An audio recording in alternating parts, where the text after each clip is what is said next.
Welcome back to what Arty Noobs with General Disturbance. This is a Bat Châtillon 25 ton.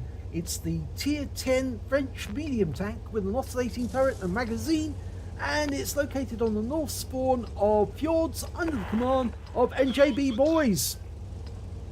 Now NJBboys is in Salty Jedi Alliance, and that's a new clan formed recently by the community contributor for European server and a friend of ours, Salty Jedi. Okay, Bat's started. Now it's a 105mm gun which can pump out 5 shots fairly quickly with 390 alpha, and well, as you can see, 65 kilometers an hour forward speed. It is quite a rapid medium tank, but it's got no armor to speak of whatsoever, so if it gets hit by an enemy shell, normally it will go straight through. So yeah, you've got to watch out for that. But the fact is, it can pump out those shells very rapidly. So if it does find an enemy tank to shoot at, that enemy tank's going to suffer. And he's quickly got down to this position, good sniping position to take shots at the enemy as they're making their way through to the South Pass. Now there are enemy tanks nearby. You can see a T-54 and an M41 Walker Bulldog. It's now just called the Bulldog. There he is. And he's also got shots on any enemy over in that corner as well. Or at least they're hiding behind the rock at the moment. And there's an enemy you can shoot at over there. Fires at Panther 2, but it hits the front armor. Ah, that one goes through. And second one also goes through, or third one I should say. Now he was firing standard APCR there. He has got 10 rounds of heat ammo, but that's 2 magazines worth, 5 shots in the clip. Now reload time is a bit of a problem. It's, if I remember correctly, it's something like 25 seconds. So you do have to wait for your mag to reload, but once you've got 5 shots, you can basically devastate an enemy tank if you can get 5 shots into it very quickly. Not quite as fast a firer as the TDP-5051. That can fire 4 shots in 4.5 seconds. But I think it's about 2 seconds per shot on the Bat Chat, and that means it can do a lot of damage very quickly at 390 alpha. That's 5 shots at 390, remember? Right, we've got shots on the AMX 5100. First one's in. Can we get the second one in? No, that one ricocheted off the oscillating turret. That one went through. One more. And yes, did he get the kill shot though? No, he didn't. The IS-4 got it. But he's picked up some damage. 1,396 total.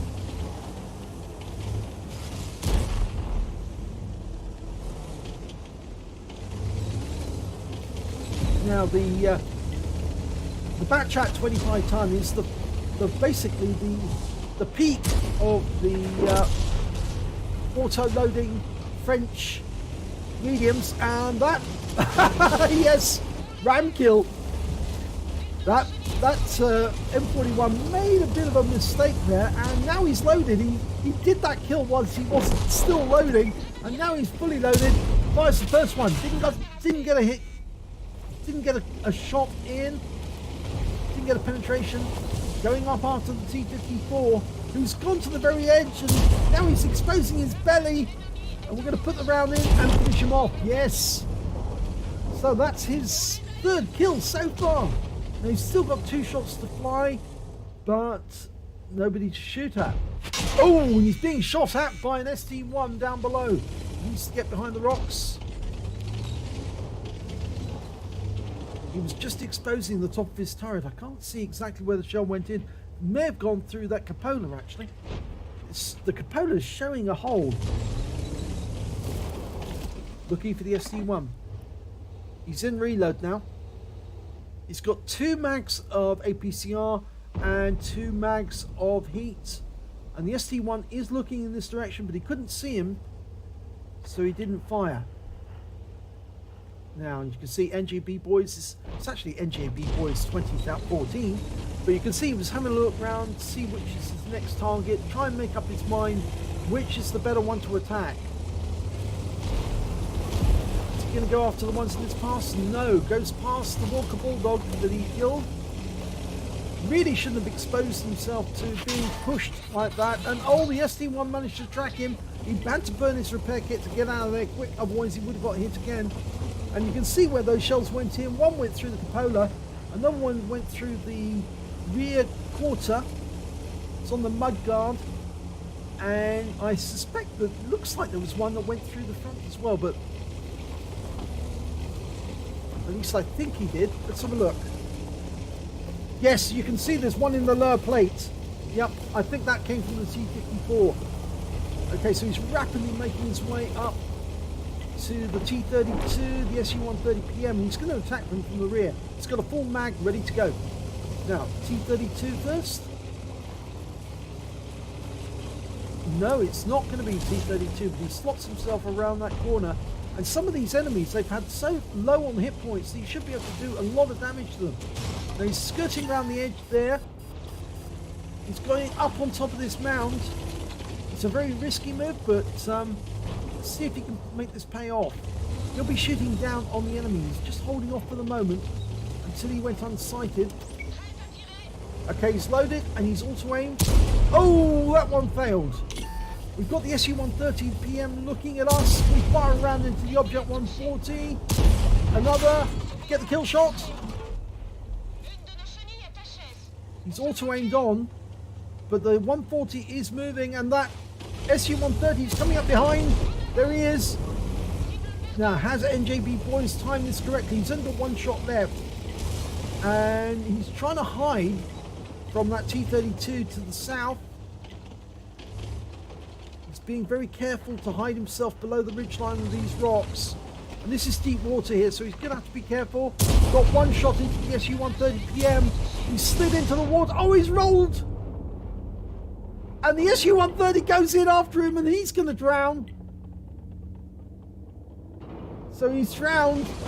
But I think the SU-130PM is also going to drown. Yeah, he's drowned. Okay, so we're now following the battle of his teammates. It's an IS-4 facing off against another IS-4. Now these are the tier 10 Soviet heavy tanks. And you can see this one's taken some holes through the roof. Ooh, now some fierce firing going on here. Now his teammates are actually coming in from the north, so hopefully they'll get behind the IS-4. Here they come.